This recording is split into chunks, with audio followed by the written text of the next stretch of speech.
Hello YouTube, what's going on? Today I'm going to be playing some Baron in the solo lane, of course. But I'm doing something a little bit different today. And I'm not doing a play-by-play. I'm not doing really just like a gameplay where I'm just going to kind of talk every once in a while. I'm going to be doing like one of those old school commentaries that you would see like in the COD community and stuff. I'm going to be talking about something kind of completely different than what's going on in this game. Maybe I'll mention the game every once in a while, but I just want to talk about what I kind of learned from the PTS after playing it for a few days, because they did take the PTS down, the public test server, if you guys didn't know what that was. So the mid-season patch was being tested on that server, and I played a good bit of it, and I kind of just wanted to talk about what I learned from it and give you guys the rundown of what I think is going to happen going into the mid-season.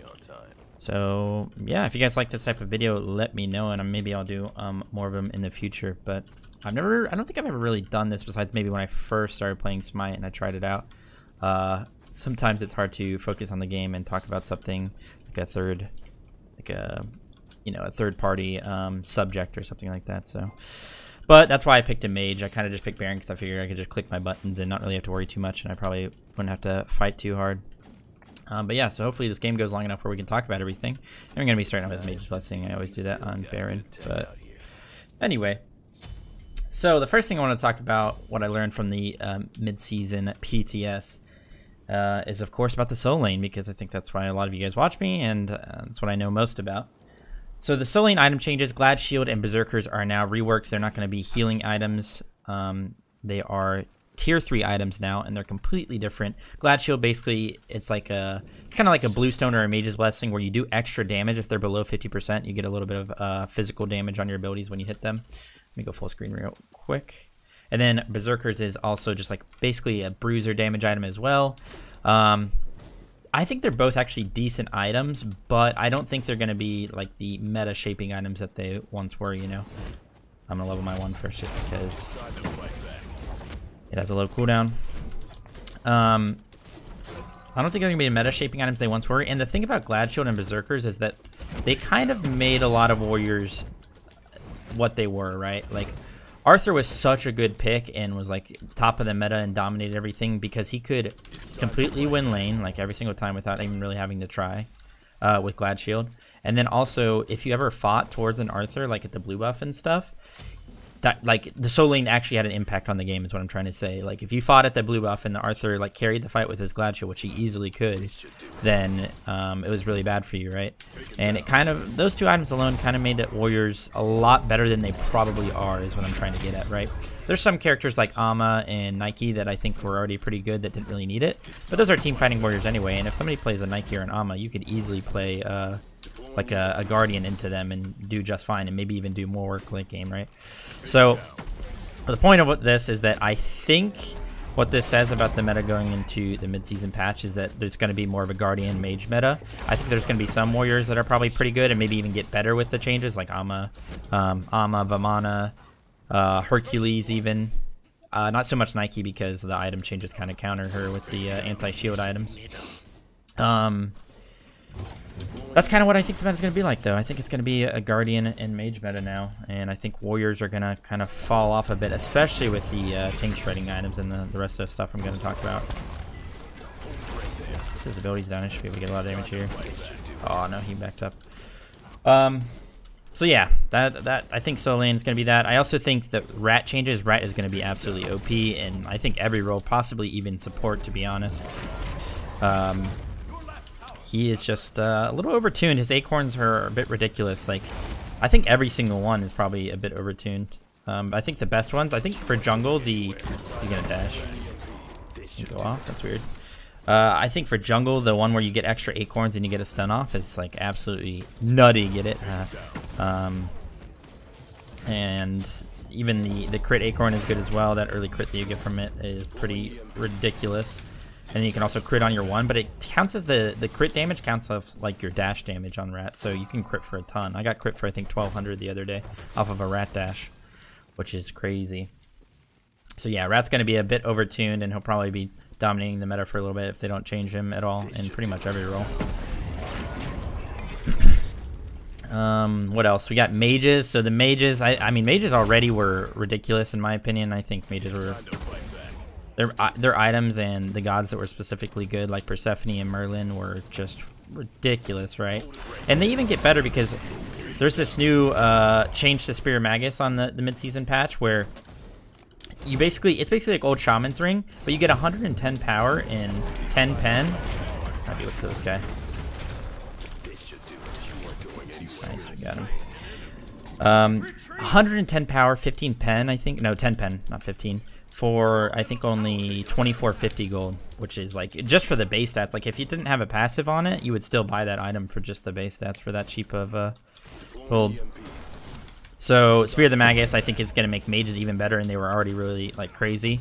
So, perhaps that could mean that we have, like, a mage meta in solo where you actually go damage. I don't think it will be, just because, like, frontlining in general is just always good to, like, have two frontliners. Really opens up the game.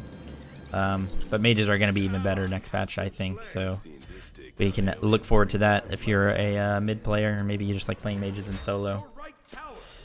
Spear of the Magus is going to be overtuned. And then, as far as hunters go, that's kind of like the next thing we should probably talk about is, I'm not really sure. I feel like I can honestly say that I really don't know about the hunter changes. I don't know if it was a nerf, I don't know if it kept them the same, or if it made them better as far as like the pen items and stuff, because before they had like a one-stop shop item in Executioner to get all the pen that they needed. You could go Titan's Bane late game, and the cool thing about Titan's Bane and Executioner, I guess the cool thing for them, not the cool thing for us tanks, but is that they kind of stack, so you don't get the complete value out of out of Executioner once you go Titan's Bane, because it kind of reduces the value of it, but you still get like 60% pen, something like that, 65 maybe. And obviously one of them is percent reduction, the other is just percent pen, so they're actually two different values. But all you really need to know is that right now on the current patch before the midseason, you get about 65% pen with those two items, and then the next patch they nerfed Executioner a lot, so you only get 21% reduction. So you do not get up to 60 because it makes it even less valuable. It's probably something like 50% if you're already at 40. But something to think about is that you do get that pen right away with a lot of those items. So let's say on the new Atalanta's bow, you have, since it has 20% pen on it, this dash is down, I'll just force result here.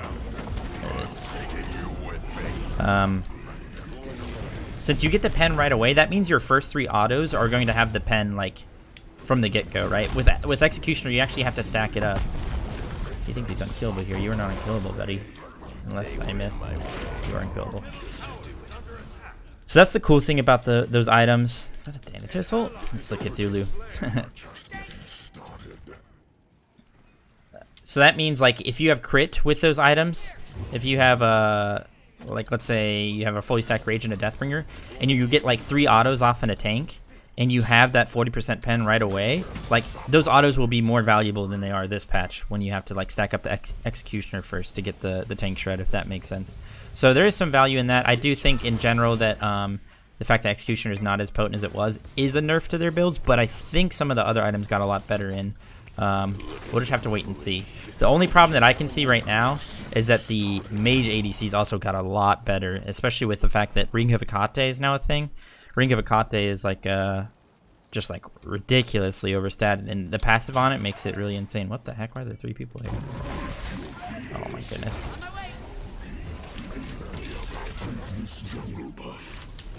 I'm dead. That's unfortunate. I don't know why there are 3 people there. I guess the Circuit was their support, so anyway, we killed him for it. My TV's up in 20, so I should be good. I should be able to kill that guy. That guy has no ult. Nice, good portal. That's what they get for diving me. So what was I talking about? Oh yeah, Ring of Hecate. The passive on that? Okay, so the thing is, I think part of the reason that Hunters may be good next patch is that Berserkers is really good on them. I talked about it in my my patch notes review, but I was saying that, like, let's just go stone it by now. I was saying that, like, that Berserkers item is not really a soloing item. It makes more sense on, like, Hunters, or maybe Hunter mids, or maybe some jungles and stuff. I guess you could go on some solos. But because of that, Hunters were building it on PTS, and it has physical protections on it, so it makes it really hard to box into them if they're physical. But what if you're just a magical ADC? Then they get no value out of the Berserkers, and magical ADCs already get a ton of value out of, like, Ring of Hecate and, like, the mage items that are good right now. Demonic Grip didn't really change much. Like, Demonic Grip isn't like Executioner where you get less value out of it. in the upcoming patch. It's still really good. It's kind of like old Executioner, right? So, so they're pretty much unchanged, if not better. So I think mage ADCs might be pretty good, and it might also make hunter mids good, just because you want that physical magical damage split. It's really valuable most of the time. And the pressure, I think it might actually be a pressure meta in mid again, because if anybody has played on the PTS, you would know how hard it is to get pressure and do your red buff at level 2. Because the jungle buff changes, which we'll talk about all of them in a second, but specifically on red buff, it's actually almost impossible to solo the red buff unless you're like a really, really good level 2 clear. Like, it does so much damage to you. You really have to burst it down before it can kind of just like kill you. Like an actual jungle buff killing you at level 2. It sounds crazy, but it's a thing. So I think that might make hunters a little bit better in mid, just because they have a lot of pressure from the get-go, and they have a lot of like consistent like single target damage, right? So they can just like burst down that red buff. The same thing with the mid camps. They're now just 1 camp instead of being 3. So it makes hunters better because they can just kind of like auto it down. You don't really need AoE abilities to clear the 2 minions down. I mean, they're pretty easy to clear either way, and you know, not really that big of a deal, but you know, it could change. Little things like that combined can really change some stuff. So I guess that kind of ties into the jungle buff changes, which we can talk about. The jungle buff changes, I mean, most of them I think are just kind of silly. I don't really think there's a huge point to them. Like the fire giant change is really silly. It just kind of spawns a pool randomly and doesn't really do anything. The blue buff one I think is pretty silly. I don't really see the point of the phantoms. Maybe they can change it to make it a little bit more interesting, because right now there's 3 minions, but on the next patch there's going to be 1 minion. And I think once you start doing, I'm not sure the exact health of it, but once you get it to a certain health, it'll spawn little phantom minions that can tank abilities and tank autos, but they do a little bit of damage, but they're really, really squishy, so I don't know. Don't really see the point of that in solo, but no big deal. I think like adding little interesting changes to the jungle buffs is like a welcome thing. I think making it more interesting to clear, and maybe making it a little bit harder to clear, so it's not just something that you kind of just drive by do for XP and gold, is an improvement. So the speed buff one I kind of hate, because when you pull the speed buff now, instead of it like following you all the way out to like the end of the leash range so you can go to the next camp, it like stops and like sits there. So it's just something that we'll have to get used to, but it's just a little bit awkward, and don't know if it was necessarily good. I do, however, really like the aggressive camps. So in the next patch, a lot of the camps, especially the harpies, like the back camps and the mid harpies and stuff, they'll actually run at you like right when you go into the leash range, so you don't have to use an ability on them to get them to come to you now. If you just walk into the range, you can start literally melee autoing it basically instantly. You don't need a ranged ability to do that. So pretty cool. I really like that one. Kind of spices some things up and makes it more fluent when you're going into camps. For example, if you're like a nemesis and your 2 is down and you want the camp to come out to like the leash range, then you just walk into it and it'll come to you, and you can start auto attacking it down with like golden blade or whatever you may have. Maybe we can force his ult here. Yeah, why not? Pretty close to my full breastplate.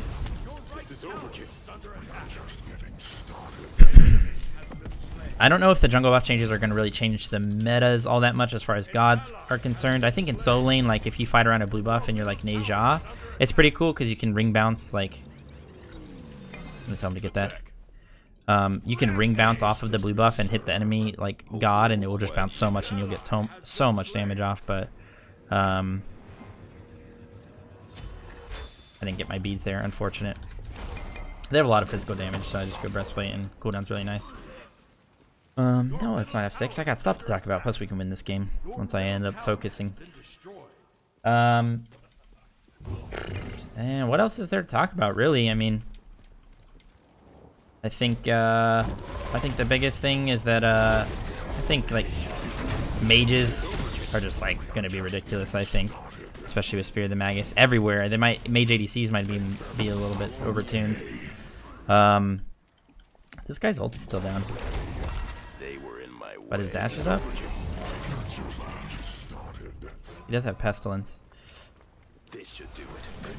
Dash me. That attack speed reduction actually got me there. If I stay out of range of his pestilence, then it doesn't even really matter, because I can just long range to him and his ult will be coming back up. There's certain gods, like, I think if it is a warrior meta, Might be dead here. Oh, no, we're good. He's dead. Got him. Blink. If the Merc, nice. And we got a shutdown for that. Uh-oh. I have physical D. I should be good. Oh, somebody blocked it anyway. Get some magical defense now. I just heard a Circuit jump at me. I'm going to go Beads because they have a lot of CC, and I'm going to go a little bit more damage-oriented after this Void Stone. Probably go Ethereal into, like, Soul Reaver or something. So if it is a Warrior meta, like, if we end up being able to play Warriors, then I think... One, I think Arthur will still be fine because I think the build that I showed you guys in that recent gameplay where you go Warriors Blessing into Soul Eater is pretty good on him. Also, I think the general builds will be... they will be different, of course, because Glad Shield won't be... really too much of a thing. You could still possibly go on some characters just for that extra damage, but it's 2,500 gold, and it's not going to be like a core like bridge item or anything anymore, right? But there are some characters that, like I talked about before, I think like Amma, Vamana, Herc, like those characters that didn't even go Glad Shield before are just going to get more value now because they're just going to be a little bit better because they didn't rely on that to be useful. So I think the builds in general are probably going to be like, for those characters at least, it's going to be boots, whatever boots you prefer, like Ninja Tabi, Vamana, Warrior Tabi, like Herc and Amma. Into Breastplate, into Sledgehammer, the new Sledgehammer. That's one item that I do think kind of buffed Warriors just a little bit. I think the item is really good. It's a good bruiser item. It's basically Masamune. You get a ton of stats on it. I think it has like 4 just stats, base stats, and then the passive gives you 30 of each product if you're near three enemies. So that item definitely, I think, makes Warriors better, but... I think in general they are going to be worse. So the build would be Breastplate, Sledge, Magical Defense, whatever you need. If you're like a CDR character, then maybe just a Genji's, maybe Onis if you really want tankiness. You could honestly go like Pestilence or Bulwark if you need health. I think health in general is probably going to be a lot better just because the crits build is going to be really potent in the next patch, just like it is this patch. And crit is a little bit better against... or not crit. Health is a little bit better than against crit than it is like kin size, of course. Like, it kind of goes without saying. And then, of course, health is also better against like a bunch of percent pen. So, obviously, if you go a bunch of percent pen and then go kin size, it'll be bad. But if people keep building crit, especially with Failnaught, dude, Failnaught's going to be absolutely busted on the next patch. His ult, just going to try and run away here. He might be able to run me down. Unmissable abilities to heal off. Nice. He should be good. See if he plays up here. I think for Amma specifically, you'll go Shoguns just because that's a really good item on her. Just gonna back over here so Merc doesn't ult me. Then I'm gonna TB back in. No, it's okay. I'm on my way.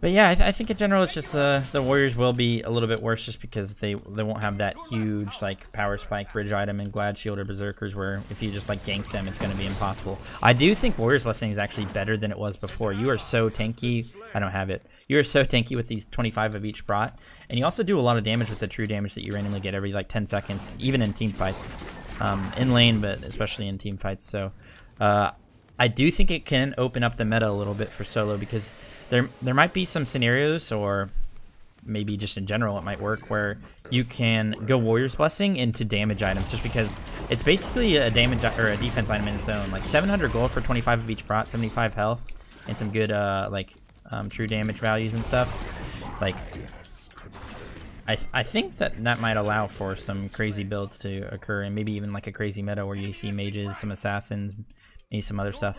I don't really think Golden Blade is viable in solo. I've been messing around with it a ton just for fun, but I don't really think it's like an actual thing. I think it just puts your build a little bit too far behind, and it makes it so if somebody goes like a defense item first or like a powerful bridge item, they're just going to out-trade you really hard because you're not going to have defense, and they are, and defense usually wins early. So we got to hit those. This is a really bad fight because there's a Neath behind me and I had no idea. Dead. Unfortunate, your Baron 2 doesn't go off because if you die. Didn't know Neath was there, I kind of ganked, and then all of a sudden there's a Neath ADC behind me. That's too bad.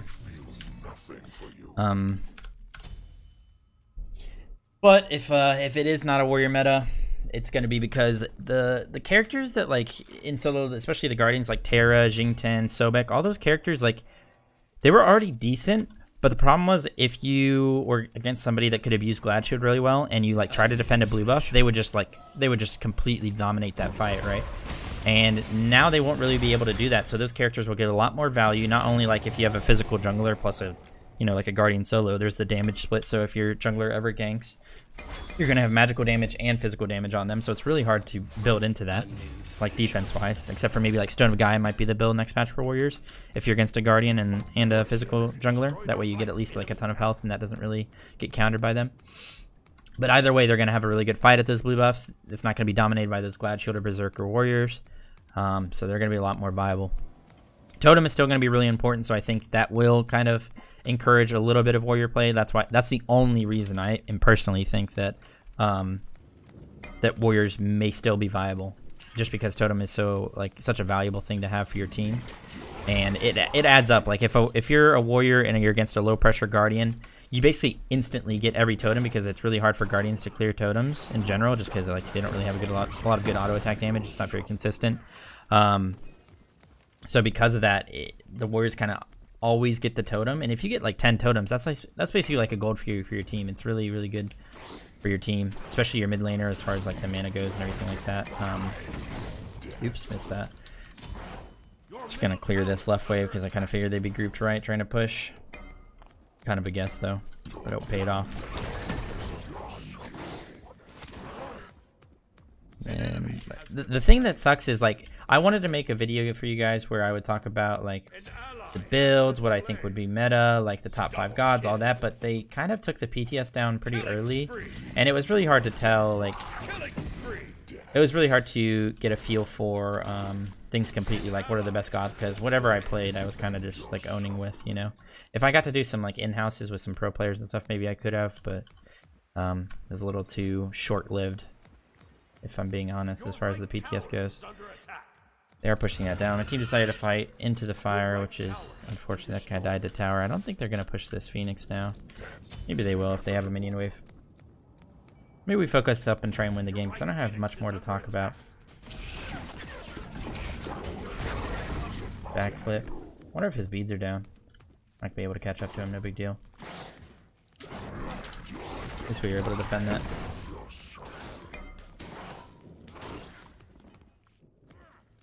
I will say some stuff about the skins. The skins are awesome. The Avatar skins. I don't even watch Avatar. The one guy who's telling me to, every day I upload a video, he's telling me to watch Avatar. I'm not gonna watch it. I'm sorry, guys. I'm not into TV shows really. Takes too much time, you know. I'm already pretty busy. You feel? If I had more free time, I'd be making more videos or putting more effort in my videos and stuff like that, you know. So hopefully you understand. But the skins are awesome. Not just the Avatar skins, but all the skins they've been making lately. I sound like a shill. You guys are probably like, oh, you're getting paid by Hi-Rez, but no, I would.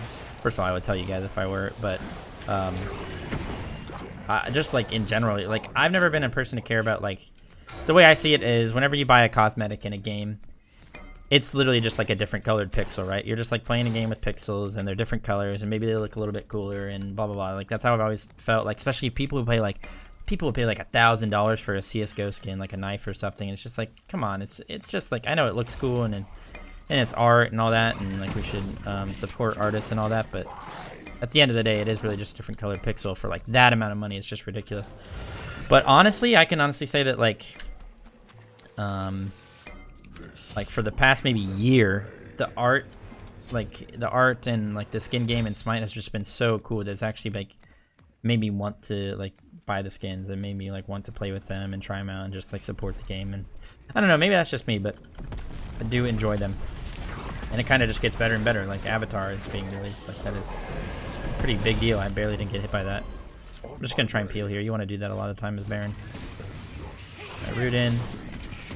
Yeah, nice. We can maybe fight this now. Oh, nice.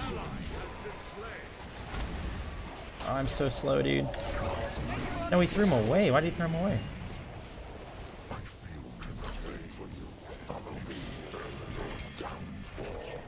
This meat is big, man. We're dead. We didn't chase the enemy. I guess Medusa wasn't there, so. Man, it is, like I said, it is hard to focus when you're talking about other stuff in Smite. To be fair, I haven't done it much, so maybe I would just get better at it if I did that.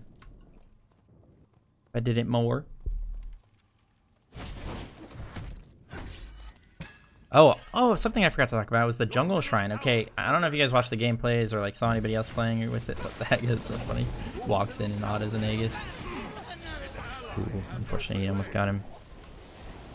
But the jungle shrine, dude, it's literally one auto and it goes up to 70 gold. So you just walk by auto at once and you can get 70 gold for everyone on your team.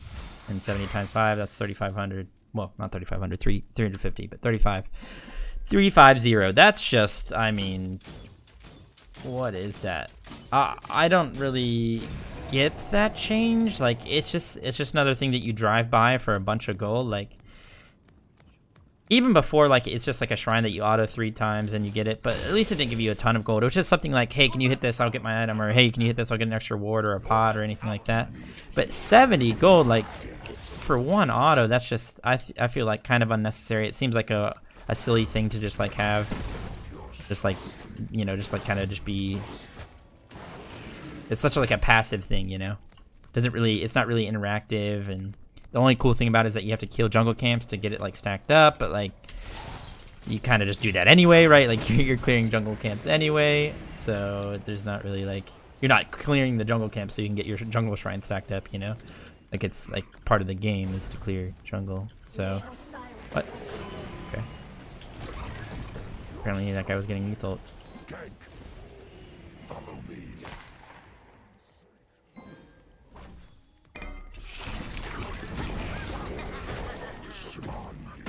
Okay. Nice. Big kill. Neath was really big. I don't have my beads up.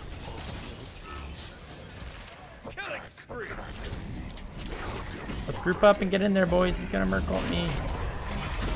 Ah, help me. Oh, I got him. Give me a heal. Oh my gosh, Shade Baron 2 doesn't go off when if you die during it. We just went grouped up there. We got a insta kill on the Neath, who was like their biggest person. I guess Merc is pretty big as well, but unfortunate. We were able to get 2 at least. That might be game though. That's okay. I mean, I was trying to win this game, but I wasn't too focused and just trying to talk about stuff from PTS, teach you guys some things. I don't really know what I'm most excited for.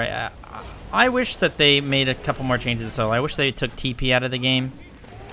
I think they should just remove it. I think it would make the meta so like interesting and change some stuff and make us actually useful in the late game, because we've been pretty useless in the late game lately, especially as warriors. Just because you'd be able to have 2 team fight actives and not really have to worry about the lane as much. I am definitely looking forward to the Aang skin. The Avatar skin is really cool and it's really fun to play as for Merlin. And I don't know. I hope, just for once, I hope that we can have a damage meta where solo laners will just be like damage mages, or maybe some damage hunters, maybe some damage assassins. Dude, an assassin meta would be amazing. I would own in that meta. I love assassins. You cute. But yeah, so that was a Baron gameplay. You know, like I said, not too focused, but just had it on in the background so I could talk to you guys while, or play something while I talk to you guys about the old PTS and what I learned from it. So hopefully you guys learned something from this. Let me know what you're most looking forward to, maybe what you're least looking forward to, what you guys think as far as watching gameplays or maybe playing on the PTS. And let me know if you want to see more videos like this in the future where we talk about random stuff while we just play Smite. If you think it's fun, then let me know. But yeah, stay safe, stay healthy, guys. I love you all. See you in the next video. Peace out, Girl Scouts. Bye-bye.